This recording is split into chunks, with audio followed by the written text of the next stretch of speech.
Olá, bem-vindos de volta a este canal. Se você ainda não me conhece, meu nome é Grace e neste canal nós colocamos livros, filmes e séries no divã para fazer aquela análise.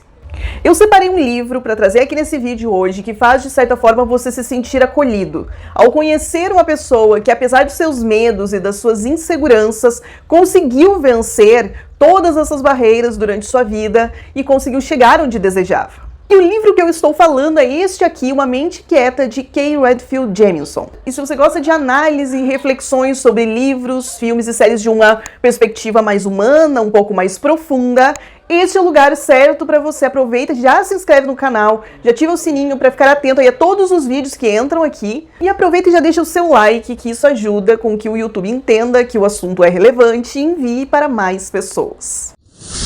A Kay Redfield Jamison, ela teve sua formação inicial em psicologia e com o passar do tempo ela se tornou uma autoridade internacional em transtorno bipolar. Ela inclusive é professora associada da Universidade de Medicina Johns Hopkins e nomeada uma das melhores médicas dos Estados Unidos. Durante sua carreira, ela ganhou diversos prêmios e ainda publicou mais de 100 artigos acadêmicos. Eu acho que você já conseguiu entender que nós estamos falando de uma mulher que é referência. Este livro aqui, na minha opinião, é um relato muito corajoso em que ela resolveu expor ali a sua vida com o seu transtorno em um momento em que a sua área era composta na maior parte por homens e principalmente havia muito preconceito na época com pessoas que tivessem ali transtorno mental. E o mais incrível então é que ela se dedica ao tratamento e à pesquisa de uma doença que ela também é paciente. Apresentando um pouco a edição para vocês, ela vem então pela editora Martins Fontes. Essa edição aqui conta com 267 páginas, uma letra bem grande, super confortável para ler.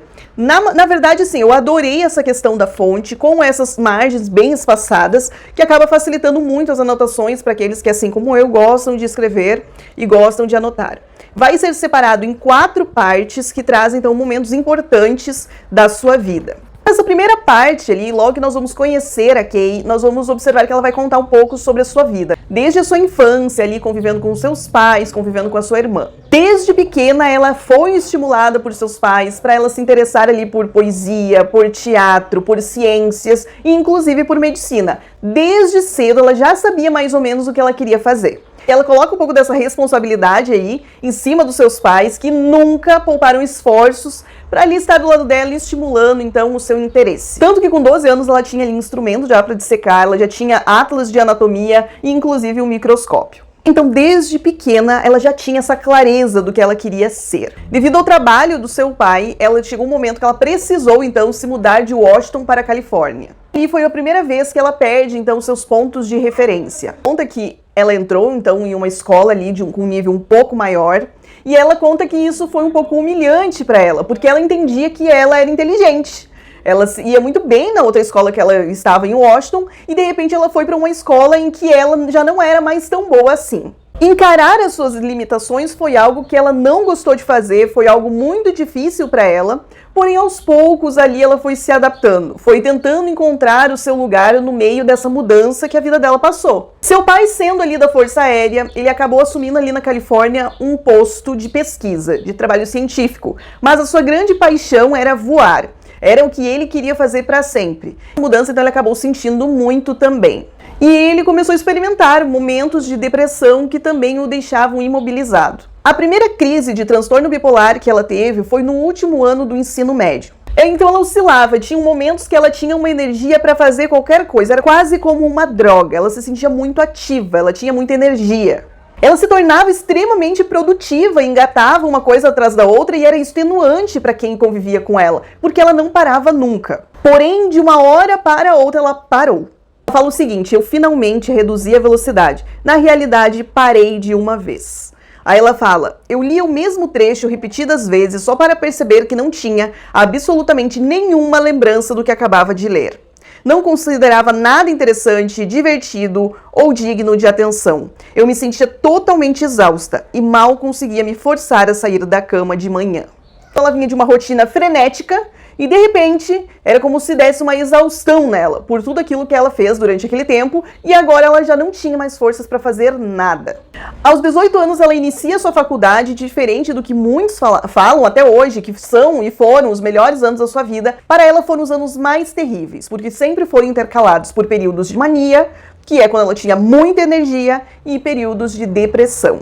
E nessas fases depressivas, que era o problema, porque ela fala até que essa fase de mania era boa, porque ela fazia muita coisa. Mas na fase depressiva, ela perdia o interesse por tudo, inclusive o interesse acadêmico. Além, óbvio, de perder o seu interesse pelos seus próprios amigos, pelas leituras, por passeios, pela sua família, ela perdia interesses de viver. Ela simplesmente não buscava ajuda, ela achava que aquilo era normal, que todo mundo era assim de alguma maneira. E ela não odiava ser assim, porque nas fases que ela estava sob efeito dessa mania, ela se sentia extremamente entusiasmada e ela vivia de forma muito intensa. Nas fases em que ela ficava depressiva, ela apenas encarava como um cansaço, como um esgotamento. Um professor então a convidou ali para ser assistente de laboratório, iniciou então as suas pesquisas dentro da faculdade sobre estrutura de personalidade, acabava usando esse trabalho como uma fuga.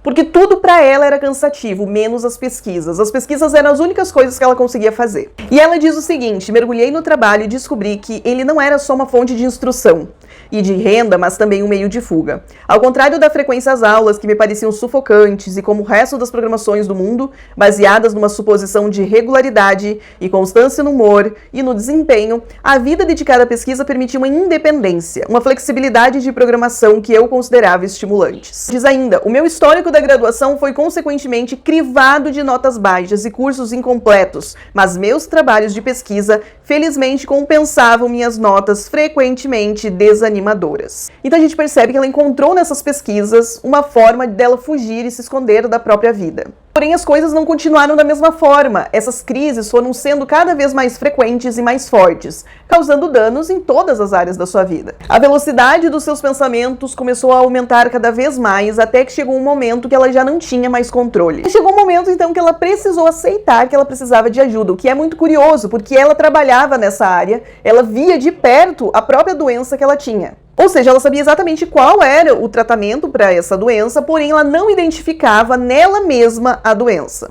Ela resistiu durante muito tempo, ela assumiu ali uma posição de negação de que ela não tinha essa doença, e isso acabou gerando ainda mais sofrimento ao longo do tempo. E é por isso que livros assim são tão importantes, porque às vezes uma pessoa está sofrendo a mesma coisa e nem sabe que isso é uma doença. Não é preguiça, não é falta de vontade, nem de responsabilidade, mas uma doença como qualquer outra que precisa de cuidado e precisa de tratamento. Depois que ela então toma a decisão de ir ao psiquiatra, começa então a parte mais desafiadora, que é a parte do tratamento, onde ela vai usar lítio. Com eles vieram uma série de efeitos colaterais, e com eles ela perdia então a capacidade de leitura e compreensão. Então você imagine, para uma pesquisadora, para uma mulher que estava ali estudando e trabalhando em cima de tudo que ela fazia, perder essa capacidade era algo extremamente desesperador. Durante mais de 10 anos, ela não conseguiu ler de ponta a ponta num livro de literatura ou de não ficção. Enfrentava o desafio de, quando lia um trecho, ela precisava ler repetidas vezes, fazer muitas anotações para então conseguir compreender.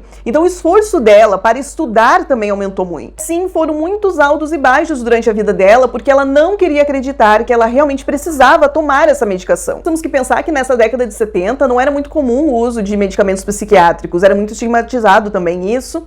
Então ela relutava, eu acho que um pouco próprio do preconceito da época. Ela não queria viver com aqueles efeitos colaterais e ela também não queria perder a mania que ela tinha durante a doença. Encarava esses momentos de mania, que seria de extremo entusiasmo, de muita energia, como um motor ali para sua vida, que acabava, de certa forma, até compensando de vez em quando. Capítulo aqui que ela fala bastante sobre o uso do lítio, ela fala bastante sobre o tratamento em si, e que o tratamento em si não é o problema. O problema é a resistência que os pacientes têm quando estão fazendo o tratamento, e também as pessoas que estão ao redor. Porque, de certa forma, a resistência dessas pessoas que estão ao redor de uma pessoa que usa esse medicamento acaba sendo ali a confirmação que a pessoa precisa para ela desistir de uma vez por todas do tratamento. Só que isso acaba gerando mais e mais sofrimento, porque cada vez que as crises vêm, elas vêm cada vez mais fortes. E que ela fala um pouquinho sobre esse momento de recusa de seguir o tratamento e como ela se sentia. Colhi os frutos amargos da minha própria recusa a tomar o lítio com regularidade.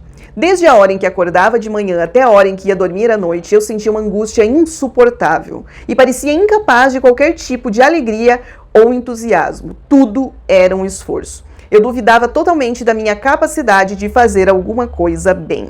Isso acabou ao longo do tempo trazendo impactos muito mais perigosos do que ela imaginava. E ela divide um desses momentos aqui, que é um momento então que te toca muito e que você percebe o quanto você deve levar essa doença a sério. Porque o problema, na verdade, não é tanto os momentos depressivos, mas sim quando vem aquela força, aquela energia de uma hora para outra, que faz com que ela tenha vontade e impulso para fazer as coisas, inclusive coisas ruins. Para a carreira dela em si, isso era algo muito difícil. Existia um preconceito escancarado ali no meio, em que pacientes sim poderiam ter doenças mentais, mas estudantes de medicina ou profissionais não. Inclusive tem um trecho que ela conta que se você, como aluno de medicina, você tivesse depressão, por exemplo, você teria que ficar um tempo fora da faculdade. Você nem teria o direito mais de estudar durante esse período. E essa falta de apoio, falta de suporte não vinha só de pessoas leigas ou de pessoas que não estavam familiarizados com o assunto, mas também dos próprios profissionais. Nós sabemos, dentro da história da psiquiatria, quando nós pesquisamos um pouco sobre isso, o quanto existiu negligência dentro de hospitais psiquiátricos ao longo da história. Hoje é falado muito mais sobre isso, mas naquela época muitas coisas estavam debaixo dos panos. Só no Brasil há mais de 1,5 milhão de pessoas com transtorno bipolar. É muita gente. Muitas pessoas desistem até de ter filhos, como é o caso dela, porque ela não queria jamais trazer um filho sob essas condições. Porque o fato de o transtorno bipolar ser hereditário, ela não gostaria de colocar uma criança neste mundo que passasse pelas mesmas coisas que ela passou. Devido à falta de tratamento, muitas pessoas têm dificuldade de ter um relacionamento saudável, de casar, de constituir então a sua família e até de correr atrás da carreira dos seus sonhos. Por muitas vezes a pessoa está super motivada para fazer o que precisa ser feito, que de repente ela entra em períodos que ela já não consegue fazer mais nada. Porque tudo é muito difícil e esses altos e baixos acabam esgotando. Olhar para essa mulher simplesmente traz luz e esperança para todos nós, de perceber o quanto foi penoso para ela chegar onde ela chegou. Às vezes a gente pensa que é difícil só pra gente, que o resto do mundo consegue as coisas de uma forma mais fácil. Que todo mundo tem as suas feridas, todo mundo tem as suas dores, todo mundo tem as suas limitações. E vale a pena insistir. Não importa que o teu caminho vá levar muito mais tempo que de A, B ou C. O caminho dela levou muito mais tempo, mas ela concluiu. Vale muito a pena ler este livro. É uma história incrível, você vai conhecer uma pessoa fantástica e você vai se sentir compreendido. Porque eu sei que muitas vezes a gente se sente incompreendido, a gente não se sente acolhido, mas este livro vai trazer para você essa sensação. Vou deixar o link na descrição, compre com o meu link, que assim você também ajuda este canal. Converse comigo nos comentários, deixe seu like e não esqueça que nós nos vemos no próximo vídeo.